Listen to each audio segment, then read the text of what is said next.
നിങ്ങൾക്ക് ഏറ്റവും ഇഷ്ടമുള്ളവരെ അവരുടെ തെറ്റുകൾക്കിടയിലും നിങ്ങൾ സ്നേഹിക്കുന്നത് പോലെ നിരുപാധികമായി സ്വയം സ്നേഹിക്കുക. ആളുകളിൽ ഏറ്റവും മികച്ചത് അന്വേഷിക്കുന്ന മനസ്സും ക്ഷമിക്കുന്ന ഹൃദയമുള്ള ഒരാളായിരിക്കുക. നിങ്ങളെ ഒരാൾ ഉപദ്രവിക്കുകയാണെങ്കിൽ നിങ്ങൾക്ക് ഇഷ്ടമായില്ലെങ്കിൽ എനിക്ക് അതറിയാമെന്നല്ല പറയേണ്ടത്, മറിച്ച് അത് ശരിയാണ് എന്ന് വേണം പറയാൻ. ഇതാണ് തന്ത്രപരമായ മറുപടി. നല്ലത് ചിന്തിക്കുക, നല്ലത് പ്രവർത്തിക്കുക, മറ്റുള്ളവർക്ക് നല്ലത് ചെയ്യുക, നല്ലതിനു വേണ്ടി പ്രാർത്ഥിക്കുക. എങ്കിൽ ഇവയൊക്കെ നിങ്ങൾക്ക് നിശ്ചയമായും തിരികെ ലഭിക്കും. ഭയപ്പെടാൻ തുടങ്ങിയാൽ ഭയപ്പെടുത്താനേ ആളുകൾ ഉണ്ടാവൂ. പിന്തിരിഞ്ഞോടാൻ തീരുമാനിച്ചാൽ ജീവിതകാലം മുഴുവൻ പിന്തിരിഞ്ഞോടേണ്ടി വരും. ഏത് സാഹചര്യത്തിലും മുന്നോട്ടു പോകാൻ തയ്യാറാവുക. തെറ്റ് സംഭവിക്കാത്തവരായി ഈ ലോകത്ത് ആരും തന്നെയില്ല. എന്നാൽ തെറ്റ് സംഭവിച്ചതിന്റെ പേരിൽ ബന്ധങ്ങൾ ഒഴിവാക്കാതിരിക്കുക. നമ്മുടെ ജീവിതം നിയന്ത്രിക്കാനുള്ള അധികാരം മറ്റാരെയും ഏൽപ്പിക്കരുത്. എന്തും നന്നായി ചെയ്യുവാനുള്ള ആർജവം നേടുക, സത്യസന്ധമായി അത് നേടിയെടുക്കുക. ജീവിതത്തെ സന്തോഷത്തോടെ നയിക്കണം എന്നതായിരിക്കണം നമ്മുടെ ലക്ഷ്യം. അല്ലാതെ ജീവിതം എളുപ്പമാകണമെന്ന് നമ്മൾ ചിന്തിക്കരുത്. അനുഭവിക്കുന്ന സന്തോഷങ്ങളിൽ നിന്നും ദുഃഖങ്ങളിൽ നിന്നും ഒരുപോലെ പാഠങ്ങൾ ഉൾക്കൊള്ളുക. ചില ഓർമ്മകൾ എത്ര ആട്ടി ഓട്ടിച്ചാലും ഒരു നാണവും ഉണ്ടാവില്ല, കൂടെ ചുറ്റിപ്പറ്റി അങ്ങനെ നിൽക്കും. നിങ്ങൾ വിജയിക്കുമ്പോൾ പഠിക്കുന്നതിനേക്കാൾ കൂടുതൽ പാഠങ്ങൾ പരാജയത്തിലൂടെ ഉൾക്കൊള്ളുന്നു. പരാജയങ്ങളിൽ മനസ്സുമടുത്ത് പിന്മാറരുത്. പരാജയങ്ങളാണ് ഒരു വിജയെ സൃഷ്ടിക്കുന്നത്. ജീവിതത്തിൽ നിങ്ങൾ എവിടെയാണ് നിൽക്കുന്നതെന്ന് അറിയാൻ ചിലപ്പോൾ വലിയ വീഴ്ചകൾ വേണ്ടിവരും. തിരിച്ചറിവുകൾ മനുഷ്യനെ പുതിയ ജീവിത പാഠങ്ങൾ പഠിപ്പിക്കും. യാഥാർത്ഥ്യ ബോധമുള്ളവരായിരിക്കുക എന്നത് വിജയത്തിലേക്കുള്ള യാത്രയിൽ സുപ്രധാന തീരുമാനമാണ്. വാക്കുകൾ സ്വതന്ത്രമാണ്. നിങ്ങൾ അവ എങ്ങനെ ഉപയോഗിക്കുന്നു എന്നതാണ് പ്രധാനം. ജ്ഞാനിയായ മനുഷ്യൻ തനിക്കുണ്ടാകുന്ന വേദനകളെ സഹിക്കുന്നു, അംഗീകരിക്കുന്നു. എന്നാൽ ഒരിക്കലും അതിനെ ഭയന്ന് പിന്മാറുന്നില്ല. എനിക്ക് ആരുടെയും ആവശ്യമില്ലെന്ന അഹങ്കാരവും എല്ലാവർക്കും എന്നെ ആവശ്യമായി വരുന്നു എന്ന വ്യാമോഹവും പാടില്ല. തിരക്കിലാണ് എന്നൊരാൾ പറഞ്ഞാൽ പിന്നെ അയാളെ ശല്യപ്പെടുത്തരുത്. കാരണം തിരക്ക് കഴിഞ്ഞ് അവർ തിരിച്ചു വരും. അങ്ങനെ വന്നില്ലെങ്കിൽ അങ്ങോട്ട് വീണ്ടും തിരക്കി ചെല്ലരുത്. കാരണം അവർ നിങ്ങളെ ഒഴിവാക്കിയതാണ്. എല്ലാവരും മൗനം പാലിക്കുന്നു. പക്ഷേ അവന്റെ തിന്മയെക്കുറിച്ചാണ് ചർച്ചയെങ്കിൽ ഓമകൾ പോലും സംസാരിക്കുന്നു. ആർക്കു വേണ്ടിയും ഒന്നിനു വേണ്ടിയും കരയരുത്.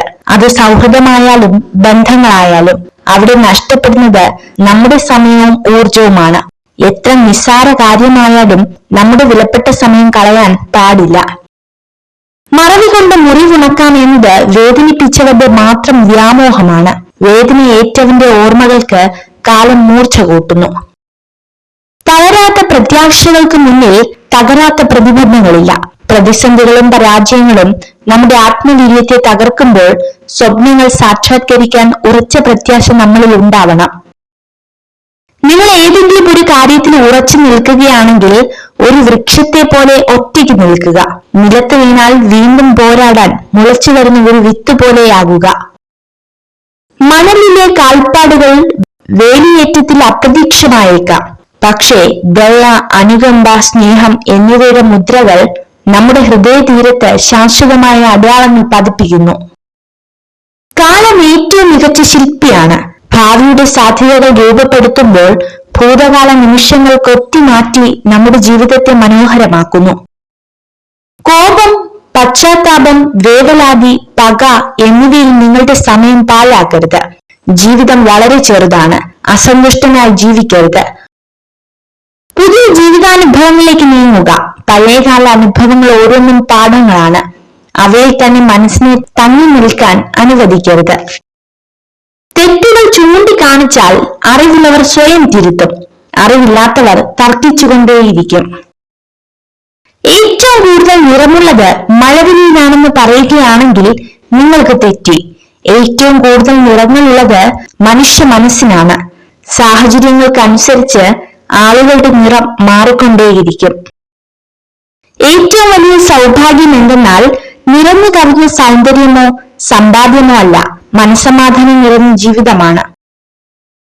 ഒരുപാട് സംസാരിക്കുക, ഒരുപാട് ചിരിക്കുക, സങ്കടം വന്നാൽ കരയുക. കാരണം ഇത് ജീവിതമാണ്, നാടകമല്ല. നമ്മുടെ പരിശ്രമമാണ് വിജയത്തിലേക്ക് എത്തിക്കുന്നത്. വിജയത്തിന് ഭാഗ്യത്തെ ആശ്രയിക്കുന്നതിലും പരാജയത്തിന് ഭാഗ്യത്തെ കുറ്റപ്പെടുത്തുന്നതിലും അർത്ഥമില്ല. ഓരോ നിരാശയിലുമുണ്ട് ഒളിഞ്ഞിരിക്കുന്ന ഓരോ പ്രത്യാശയുടെ നിറം. അത് തിരിച്ചറിയുമ്പോഴാണ് നമ്മുടെ ജീവിതത്തിന്റെ ദിശയും ഗതിയും മാറുന്നത്. സ്വന്തം സത്യത്തെ മുറുകെ പിടിക്കുന്നവർക്ക് 1000 ശത്രുക്കൾ ഉണ്ടാകും. മറ്റുള്ളവരുടെ നുണകൾക്കൊപ്പം സഞ്ചരിക്കുന്നവർക്ക് 1000 മിത്രങ്ങളും ഉണ്ടാകും. ദേഷ്യം വരുമ്പോൾ പുഞ്ചിരിച്ചുകൊണ്ട് മാത്രം പെരുമാറുന്ന സ്ത്രീകളെ സൂക്ഷിക്കുക. കാരണം അവർ ഇതിനകം തന്നെ വേദനകളെ കടിച്ചമർത്തി ജീവിക്കുവാൻ ശീലിച്ചു കഴിഞ്ഞിരിക്കുന്നു. ശത്രുക്കളെ ഉണ്ടാക്കാൻ വഴക്കിടേണ്ട ആവശ്യമില്ല. സത്യം തുറന്നു പറയാൻ തയ്യാറായാൽ മതി. ഇഷ്ടം പോലെ ശത്രുക്കൾ ബന്ധുക്കളിൽ നിന്നും സൗഹൃദങ്ങളിൽ നിന്നും ലഭിച്ചേക്കാം. എല്ലായ്പ്പോഴും മിതത്വമുള്ളവനായിരിക്കുക. നിങ്ങളുടെ ഏറ്റവും വലിയ സന്തോഷം ഒരു പക്ഷേ ഏറ്റവും വലിയ വേദനയ്ക്ക് കാരണമായേക്കാമെന്ന് തിരിച്ചറിയുക. ചെറിയ ജീവികളാണ് വലിയ വലിയ കാര്യങ്ങൾ ചെയ്യുന്നത്. ആരും ദുർബലരല്ല. ശക്തി തിരിച്ചറിയാത്തതാണ് പ്രശ്നം. ഈ ലോകത്തെ മുഴുവൻ സന്തോഷിപ്പിക്കാനോ ആശ്വസിപ്പിക്കാനോ നമുക്ക് കഴിയില്ലായിരിക്കാം. എന്നാൽ ഒരുപാട് പേര് ദുഃഖിപ്പിക്കാതിരിക്കാൻ നമുക്ക് കഴിയും. മറ്റാരും നിങ്ങളുടെ നിലനിൽപ്പ് ആഗ്രഹിക്കാത്തതിനാൽ നിങ്ങൾക്കായി നിങ്ങൾ തന്നെ നിലകൊള്ളുക. വേറൊരാളെയും പ്രതീക്ഷിക്കരുത്. നിങ്ങൾ ആത്മാർത്ഥമായ ഒരാളെ സ്നേഹിക്കുന്നുണ്ടെങ്കിൽ സമയമോ ദൂരമോ ഒന്നും തന്നെ അയാളെ നിങ്ങളുടെ മനസ്സിൽ നിന്നും മായ്ക്കുകയില്ല. മനസ്സ് തകർക്കാനും മനസ്സ് നിറയ്ക്കാനും പ്രിയപ്പെട്ടവരോളം പോന്ന വേറെ ആരുമില്ല എന്നതാണ് സത്യം. നിങ്ങൾ സംസാരിക്കുന്നതിന് മുൻപ് പറയാൻ പോകുന്നത് ശരിയാണോ, ഇപ്പോൾ പറയേണ്ടതുണ്ടോ എന്നിങ്ങനെ സ്വയം ചോദിക്കുക. ഓരോരുത്തർക്കും ഓരോ കഥകളുണ്ട്. ആ കഥകളിൽ ഓരോ ശരികളുണ്ട്. മറ്റാർക്കും മനസ്സിലാവാത്ത അവരുടേതായ ശരികൾ. ഒരാളുടെ വിജയത്തിന് മധുരം നിശ്ചയിക്കുന്നത് അയാളുടെ പരാജയങ്ങളാണ്. ഏതൊരു മനുഷ്യന്റെ വിജയത്തിനും പുറകിൽ ഒരു വീഴ്ചയുടെ മുറിവുണ്ടാകും. ജീവിതത്തിൽ തോൽവി അനുഭവപ്പെടുമ്പോഴാണ് മനുഷ്യർ അവരുടെ തെറ്റുകളിൽ നിന്ന് പഠിക്കാൻ ശ്രമിക്കുന്നത്. ചില തോൽവികൾ വലിയൊരു പാഠമാണ്. തെറ്റുകൾ തിരുത്തി മുന്നോട്ടു പോവുക എന്ന പാഠം തോൽവി സമ്മതിച്ച് പിന്മാറരുത്. നമ്മുടെ ഭാവി തീരുമാനം എല്ലാവരോടുമായി വെളിപ്പെടുത്താതിരിക്കുക. തീരുമാനം ലക്ഷ്യത്തിലെത്തിയതിനു ശേഷം മാത്രം മറ്റുള്ളവരോട് പറയുക. ദേഷ്യത്തിലായിരിക്കുമ്പോൾ ഉയർന്ന ശബ്ദത്തിൽ സംസാരിക്കാൻ ആത്മബലത്തിന്റെ ആവശ്യമില്ല. എന്നാൽ ദേഷ്യം വരുമ്പോൾ നിശബ്ദനായിരിക്കാൻ ആത്മബലമുള്ളവർക്ക് മാത്രമേ സാധിക്കുകയുള്ളൂ. ആത്മവിശ്വാസത്തോടെ ഓട്ടം ആരംഭിച്ചാൽ ലക്ഷ്യസ്ഥാനത്ത് എത്തുന്നതിന് മുന്നേ നിങ്ങൾ വിജയിച്ചു കഴിഞ്ഞു. ആത്മവിശ്വാസമില്ലെങ്കിൽ കുറഞ്ഞത് 2 തവണ തോൽക്കേണ്ടി വരും. ജീവിത യാഥാർത്ഥ്യങ്ങളോടൊപ്പം സ്വന്തം ഇഷ്ടങ്ങളും ചേർക്കുന്നത് കൊണ്ടാണ് കുടുംബ ബന്ധങ്ങളിൽ പലതും തകർന്നു പോകുന്നത്.